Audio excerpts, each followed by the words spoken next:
그래서 오늘은 왜 이렇게 밀렸는지, 이번 주에는 어떤 이슈가 있는지, 관련주는 뭐가 있는지, 하루하루 시장이 어떻게 흘러가는지 이런 부분은 저는 꼭 알고 있어야 된다고 생각하거든요. 허브리핑 안에 시장의 방향성이 다 있습니다. 이게 되게 중요한 내용이니까 꼭 한번 확인해 보세요. 안녕하세요. 허브경제TV입니다. 오늘 볼 종목은요, 두산 퓨얼셀이라는 종목을 좀 보도록 하겠습니다. 두산 퓨얼셀을 좀 본다라기보다는 두산그룹에 대한 자체적인 내용을 좀 보도록 하겠습니다. 그 채권단 관리 조기 졸업을 한다 라는 이슈거든요. 그래서 이런 이슈가 나온다라는 것은 그룹이 좀 더 긍정적인 역할을 좀 받을 수 있다라는 거죠. 긍정적인 영향을. 그러면서 자연스럽게 뭐가 나온다? 두산 퓨얼셀도 그러면 같은 그룹이기 때문에 그룹에서 긍정적인 영향을 준다라고 했을 때는 두산 퓨얼셀, 두산 중공업 이런 쪽으로, 두산 밖에까지 이런 쪽으로 굉장히 좀 긍정적인 효과가 연달아서 일어나지 않을까라고 보고 있는 겁니다.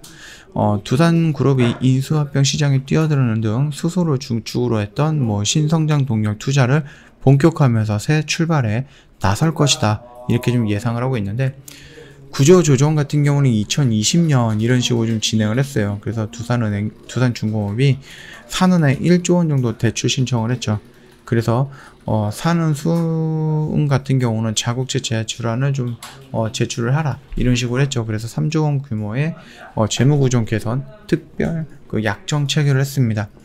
그러면서 매각을 되게 많이 했습니다. 클럽모, 네오플럭스, 두산타워, 두산솔루스, 두산모트롤, 두산 오도관의 두산 퓨얼셀 지분까지 해가지고 두산중공업 유중을 해갖고 1조 3천억 정도 유상증자를 했죠.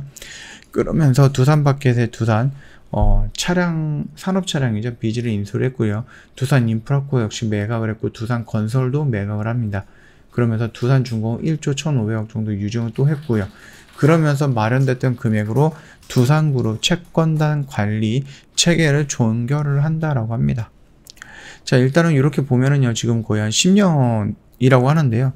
10년 내에 그 최단 기간 채권단 관리를 졸업을 하게 됐다라면서 긍정적으로 두산이라는 그룹의 전체적인 긍정적인 모멘텀이 작용을 할 가능성이 있다라는 겁니다. 산업은행과 수출입은행에서 28일 날짜로 채권단과 두산그룹 간 체결했던 재무구조 개선 약정에 의한 채권단 관리 체제를 종결한다라고 밝혔습니다. 그래서 2020년이죠. 2020년 3월 산은에서 긴급자금 요청을 신청한 지 23개월 만이고, 최근 10년 동안에 굉장히 빠른 속도로 완결을 했다, 졸업을 했다, 이렇게 좀 이슈화되고 있다라고 보시면 될 것 같습니다. 그러면서 재무제표라든지 이런 부분들도 많이 좋아졌거든요. 단기 차입금 의존도도 많이 떨어졌고요. 부채 비율도 굉장히 많이 떨어졌습니다. 그러나 순차입금 같은 경우는 많이 늘어났죠. 이러면서 재무가 나름 긍정적으로 변했다라는 겁니다. 여기에서 이제 풍력이라든지 아니면 수소라든지 원전이라든지 이런 이슈들이 붙으면서 두산 중공업들의 움직임 우리가 한번 정도 신경을 써 봐야 되는 부분이고, 거기에서 수소로 연결이 된다라고 했을 때 자연스럽게 두산 퓨얼셀까지 우리가 연결해 봐야 된다, 이렇게 좀 말씀을 드렸죠. 이미 부활의 날개짓은 시작을 하고 있고요. 물론 이게 정확하게 말하면 이제 두산 퓨얼셀이랑 어떤 연관이 있을까 라는 부분보다는 두산이라는 그룹에서 진행하고 있는 그런 모습들을 우리가 긍정적으로 볼 수 있고, 그 그룹들이 분위기가 좋게 된다라고 하면은 그 하위에 있는 두산 퓨얼셀 역시도 분위기가 좀 좋아지는 거겠죠. 반도체 후공정 테스트 기업인 테스나 인수 전에 뛰어들었습니다. 요거는 인수가 된다라는 거는 아니고, 인수 전에 일단 뛰어들었다라고 좀 보시면 될 것 같습니다. 그뿐만 아니라 유상증자를 통해서 조달된 자금을 토대로 해갖고 신성장 포트폴리오 확대에 박차를 가할 것이다. 가스터빈이라든지 수소터빈이라든지 또는 8메가와트 규모의 풍력발전 모델 국산화, 그 다음 부유식 해상풍력 모델 개발한다. 차세대 원전으로 꼽히고 있는 SMR, 그 다음에 연료전지, 태양광 등 신재생에너지 분야도 투자를 한다. 그래서 2023년 내년이죠. 내년부터 2026년 성장 사업으로 연평균 규모, 수주 규모를 5조 3천억 정도로 보겠다, 이렇게 얘기를 했네요. 이거를 이제 목표를 잡겠다라고 했죠. 자, 그러면서 두산 퓨얼셀 같은 경우는 이제 수소 연료 전지죠. 발전용 연료 전지를 만드는 회사이고, 이 부분들도 지금 수주 물량이 계속 늘어날 것이다라고 나름 기대를 하고 있는 게 뭡니까?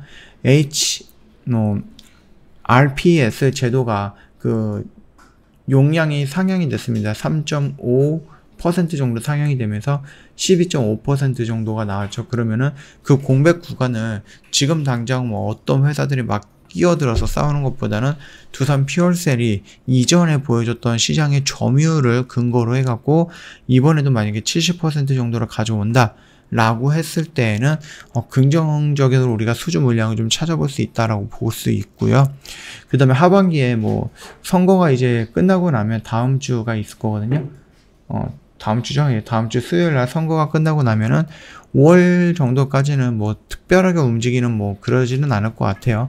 아무래도 일단은 뭐 정부가 전환이 돼야지, 바뀌어야지, 정권이 바뀌어야지 뭔가 새로운 정책이라든지 이런 부분에서 조금 힘을 좀 쓸 수 있는 부분이라서 그거까지는 한 번 정도 기다려 봐야 되겠지만, 그럼에도 불구하고 CHPS라든지 수소 로드맵 2.0이라든지 이런 제도적인 부분도 뒷받침이 될 수 있다라고 생각되는 하반기죠. 그래서 하반기에는 수주 물량이 우리가 예상했던 것보다 조금 더 많이 늘어날 가능성은 있다라는 거, 거기까지만 좀 참고해 주시면 될 것 같아요.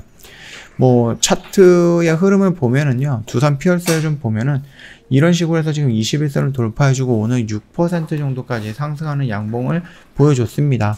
여기 라인에서 제가 뭐라고 말씀을 드렸죠?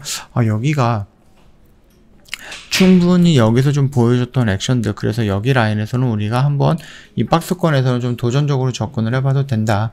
내가 이런 데서 만약에 샀다라고 하면은 많이 밀렸으니까 여기서 뭐 추가 매수도 가능하고, 내가 이런 데서 매수했다라고 해도 또 밀렸으니까 이런 데서는 한 번 정도는 좀 도전적인 접근도 가능하지 않을까라고 말씀을 드렸죠. 그런 흐름을 좀 보여주면서 정고점, 직전 고점입니다. 이 라인까지 돌파해주는 양봉의 모습의 거래량까지 나왔기 때문에 요거는 뭐 그렇게 나쁘게 해석이 되지는 않고 있다. 특히 뭐 연기금 투신, 그 다음에 외인들 물량이 들어왔던 양봉이라서 우리가 한 번 정도는 긍정적으로 뭐 봐도 되지 않을까, 그렇게 생각을 하고 있으니까 참고해 주시면 될 것 같습니다. 저 허브경제TV 홈페이지 놀러 오시면 이벤트 내용 확인 가능합니다. 요 이벤트 투게더 이벤트인데요, VIP랑 방송반이랑 동일한 이벤트 진행을 하고 있어요. 같이 1+1 같은 형태로 진행이 되고 있으니까 요거 한번 확인을 해보시고, 가입을 원하신다 또는 상담을 받고 싶다 하시면 언제든지 텔레그램 쪽으로 문의를 남겨주셔도 되고, 그게 아니다 라고 생각을 했을 때는 영상 하단에 보면은요, 카톡 친구 추가하는 방법이 있습니다. HERP에 2019 이렇게 입력을 하시면은 저희 쪽으로 연결이 될 거니까 요거 잊지 마시고 카톡 친구 추가하시고, 궁금한 거 있으면 언제든지 문의 남겨주시면 된다 라고 좀 말씀을 드리도록 하겠습니다. 자, 오늘 영상은 여기서 좀 마치도록 할게요. 영상 도움이 됐다 그러면 구독과 좋아요 한번 부탁드리겠습니다.